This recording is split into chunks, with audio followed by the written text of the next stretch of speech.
So hello everyone, I hope, मुझे लग रहा है मेरे प्यारे बच्चे, वो समय आज आ गया है जिसकी काफी टाइम से इंतजार था। जिन बच्चों के मन में एक सपना है कि मुझे आईएएस बनना है और मुझे आईपीएस बनना है। मेरे प्यारे बच्चों, मैंने आपसे पहले भी एक बात आपके सामने बताया था कि ये एकमात्र ऐसा चैनल है जहां पे यूपीएससी और स्टेट पीसीएस के लिए ऑथेंटिक वे में आपको प्रिपरेशन कराने के साथ साथ एक ऑथेंटिक गाइडेंस भी दी जाएगी।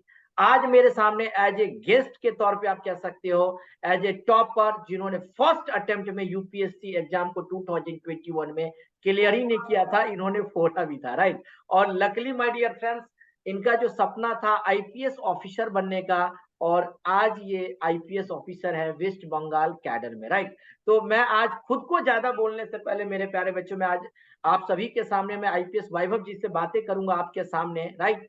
तो वैभव जी का एक बार आप सभी लोग वेलकम कीजिए, सभी लोग स्वागत कीजिए। चैनल को जरूर सब्सक्राइब करने के साथ साथ सर के वीडियो को आप शेयर कीजिए, ताकि ये आपको ऑनेस्टली पूर्वक टाइम टू टाइम आकर के एक बेस्ट वे में क्या प्रिपरेशन होना चाहिए, क्या स्ट्रेटजी होनी चाहिए, वो आपको यहाँ पे गाइड करेंगे।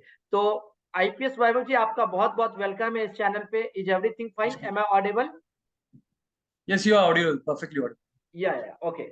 तो मैं आपसे आप ठीक हैं? You are perfectly right? You are? Yes, yes, हम या तो ठीक है, या आई एम बढ़िया है। Really very happy, right. And I you are an IPS officer right now, right? Okay, as West Bengal cadre. बहुत कम ऐसे बच्चे होते हैं जिनको फर्स्ट अटेम्प्ट में ही एक जिसका जो सपना होता है उनको वो चीजें मिल जाती है। तो may God bless you and thank you so much आपको। भगवान आपको बहुत सारी तरक्की दे। बस एक तरक्की आप इन बच्चों को सही गाइड करके बता दीजिए कि जो बच्चे जिनका टारगेट है 2024, एंड अगर किसी का टारगेट 2025 है या कॉलेज गोइंग स्टूडेंट है, मैं थोड़ा एक ही साथ तीन चार क्वेश्चन ऐड कर देता हूं, आप इसको टाइम लेकर के you can please explain, right. First thing, the student is that who is preparing for 2024, या उनके टारगेट 2025 है, या वो लास्ट 2-3 ईयर से प्रिपरेशन कर रहे हैं बट वो क्वालिफाई नहीं कर पा रहे हैं। तो ऐसे बच्चों को किस तरीके से प्रिपरेशन करना चाहिए? What is your suggestion behind this? Okay, so मैं एक एक करके आपके सवालों के जवाब दूंगा। So for students who are appearing in 2024, तो अभी आपके पास मतलब 7-8 महीने रहे प्रीलिम्स के लिए 2024 के। सो आपकी स्ट्रैटेजी इस टाइम के हिसाब से रहनी चाहिए फॉर 7 to 8 मंथ्स। ऑब्वियसली जो लोग 2025 में देने वाले हैं उनके पास ज़्यादा टाइम रहेगा, तो उनकी स्ट्रैटेजी थोड़ी डिफर करेगी। सो for students of 2024, I will hope कि अभी तो सितंबर चालू है, तो आपका रिवीजन कंप्लीट हो गया होगा सारे मटेरियल्स का, एक बार या 2 बार। तो मैं आपको यही सजेशन दूंगा कि keep revising those materials, be it for GS1, 2, 3, 4, keep revising it again and again. And I will also suggest you that you should also complete your optional syllabus by February itself. So मतलब जब आप जून में prelims लिखने जाओगे तो आपका optional भी complete हो चुका होगा, और अपना आपका प्रीलिम्स का भी रिवीजन काफी हद तक हो चुका होगा। तो ऐसा नहीं होगा कि आप प्रीलिम्स आपने दे दी, उसके बाद जो 3 महीना रहता है मेंस के लिए आप उसमें ऑप्शनल प्रिपेयर कर रहे हो। So that is not a good strategy.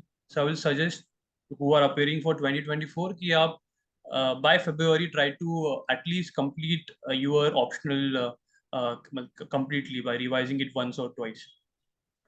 एक पॉइंट हो गया to complete the optional. Second point for 2024 is कि by December you should by December or January start solving MCQs जो अभी डेली साइट्स पे आते हैं। दृष्टि आईएएस के 5-10 एमसीक्यू उनके साइट पे आते हैं, अन अकेडमी के आते हैं, विजन आईएएस के आते हैं, इनसाइट्स के आते हैं। तो जो फ्री ऑफ चार्ज जो एमसीक्यूज रहते हैं, try to ensure that in a day you at least solve 25 to 30 of them. तो आप जब अपियर करोगे प्रीलिम्स के लिए तो ऑलरेडी आपकी काफ़ी अच्छी एमसीक्यूज की प्रैक्टिस हो चुकी होगी, इसमें एलिमिनेशन आता है, सब कुछ आता है, तो you would be very pre equipped to deal with those kind of questions. So I would suggest कि बाय दिसंबर और early January start solving this MCQs. अगर आपका रिवीजन काफ़ी अच्छा हो चुका है तो आप अभी से भी स्टार्ट उनको सॉल्व करना शुरू कर सकते हो। So and one of the important things is जब आप एमसीक्यूज सॉल्व करोगे, so after solving the MCQs एक ऐसा पार्ट है जो अपन इग्नोर कर देते हैं, वो है कि उनका आंसर पढ़ना।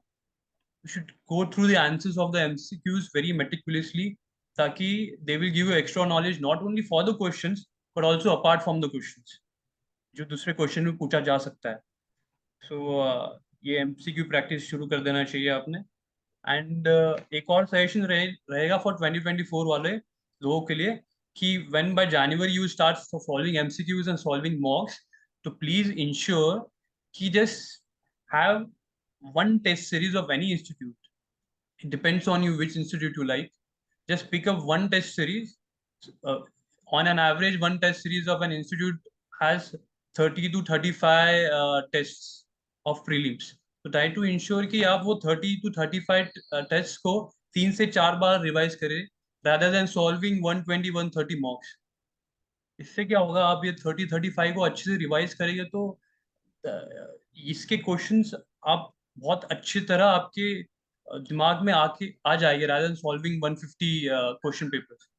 सो ये मैंने भी फॉलो किया था। मैंने एक किसी भी इंस्टीट्यूट की टेस्ट सीरीज ली थी और and solve it for like मैं 3 4 बार रिवाइज करके सेम टेस्ट सीरीज सॉल्व की, उनके आंसर से गो थ्रू किया, and my scores in prelims was 123।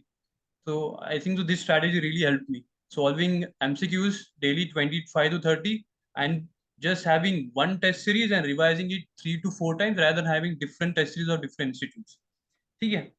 So for 2024 guys अब ये दो चीज यूज कर सकते हो, and I will also suggest कि अब 2 3 रिवीजन और कर लो till December, and after that start doing answer writing practice.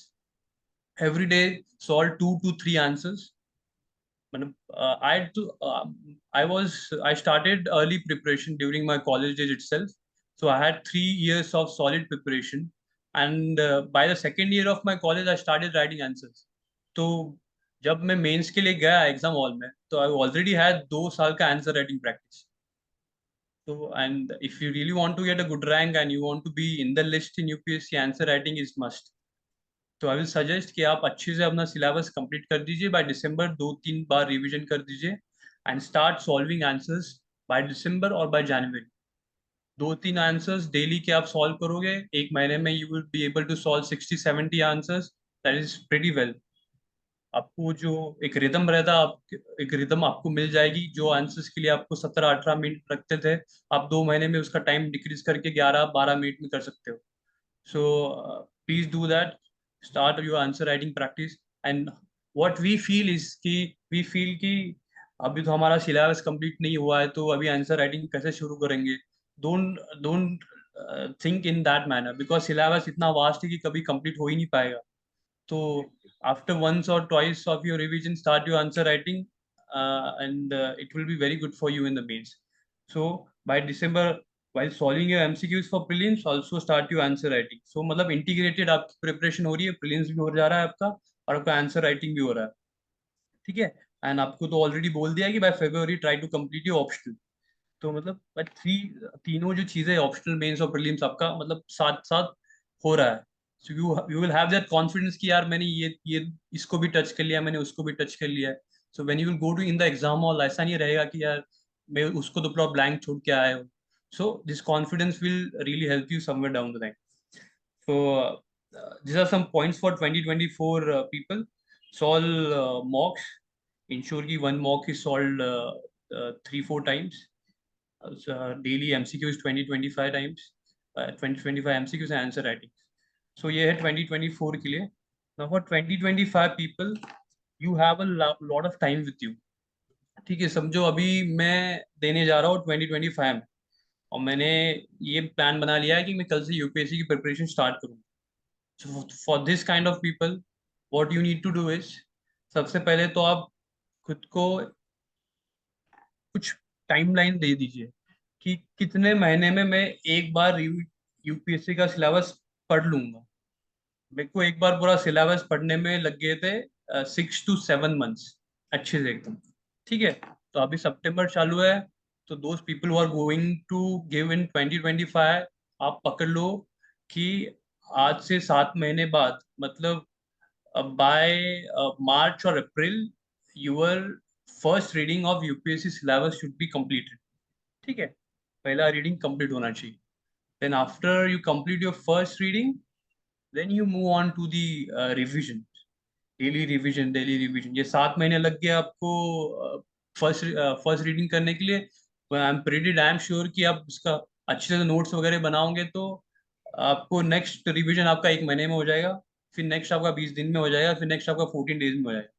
तो ये रिवीजन साइकिल्स बना दीजिए आप for the people who are appearing in 2025, कि April by April first reading complete, then from April to December ensure कि your notes are so precise, so short, कि आप ये बचे हुए 6 to 7 मंथ में, मतलब दिसंबर तक आप 10 से 15 रिवीजन कर लो। एंड ये हो जाएगा, there is no rocket science in it. 6-7 महीना फर्स्ट रीडिंग में लग ही जाता है, उसके बाद आराम आराम से आप रिवीजन साइकिल्स बना के you can complete it very easily. ठीक है। And all, and 2024 people also ensure कि आपका जो जब सेकेंड या थर्ड रीडिंग हो जाएगा, रिवीजन मतलब हो जाएगा आपका यूपीएससी सिलेबस का, then please start your optional also. Optional को भी स्टार्ट कर दीजिए, ना कि आप सिर्फ जीएस की सिलेबस की रिवाइज कर रहे हो, ऑप्शनल को आपने छोड़ दिया। Optional is very important to get a good rank. तो आप ऑप्शनल को भी side by side, third second या थर्ड रीडिंग के बाद ऑप्शनल भी स्टार्ट कर दीजिए। So this are some of the points for 2024-2025 batch. तो जैसा कि आपने, एनीथिंग? हाँ, आपने जैसे कि अभी वैभव जी ने यहाँ पे आपको एक-एक चीज़ों को फिक्स पैटर्न, एक टाइमलाइन को फिक्स करके आपको सारी चीज़ें बताएँ। मेरे प्यारे बच्चे, मैं एक बात और आपको क्लियरली कहना चाहता हूँ। सोशल मीडिया पे अगर आप एक से अधिक टॉपर की वीडियो देखोगे तो हो सकते हैं कि सबका अपना-अपना स्ट्रैटेजी होता है, राइट, है ना? बट यहाँ पे आप अपनी स्ट्रैटेजी बना सकते हो, बट इन्होंने जो एक टाइमलाइन वाली जो बातें की, बट बहुत ज़्यादा फोकस हमें करना है repeat and revision, repeat and revision. तो ये चीज़ें आपको ध्यान रखना है। हालाँकि सीसैट को लेकर के तो मैं इस चैनल पे काफ़ी ज़्यादा आपका रिपीट एंड रिवीजन करा ही रहा हूँ। लेकिन जिस तरीके से हमें जीएस में प्रिपेयर हमें करना है, चाहे 2024 है, चाहे 2025 हो, ये कंप्लीटली मुझे लगता है इससे बेहतर आपको कहीं कुछ भी एक्सप्लेन सुनने की कोई ज़रूरत नहीं है। आप इसको फिक्स तरीके से एक डायरी में फिक्स करो आज से ही, और इसको इम्प्लीमेंट करना शुरू करो। एक बहुत अच्छी बात वैभव जी आपने एक्सप्लेन किया 2025 के बच्चों के लिए, कि अगर सपोज दैट उनको कल से ही प्रिपरेशन करना है, तो उनको भी किस तरीके से रिपीट एंड रिवीजन के फॉर्मूले को उसको अपनाना है, किस तरीके से स्टार्ट करना है।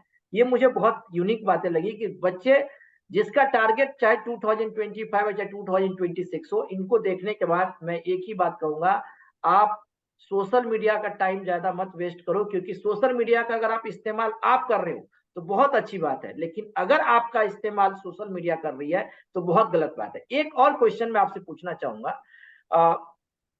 बहुत सारे ऐसे बच्चे हैं जिनको करंट अफेयर्स को लेकर के है ना, मन में है ना बहुत ज्यादा एक मतलब कि फियर सा बना रहता है कि सर मैं करंट अफेयर्स कहाँ से पढूं, कितना पढूं, न्यूज़पेपर को ही केवल फॉलो करूं या मुझे कहीं कोई साइट वगैरह देखने की जरूरत है।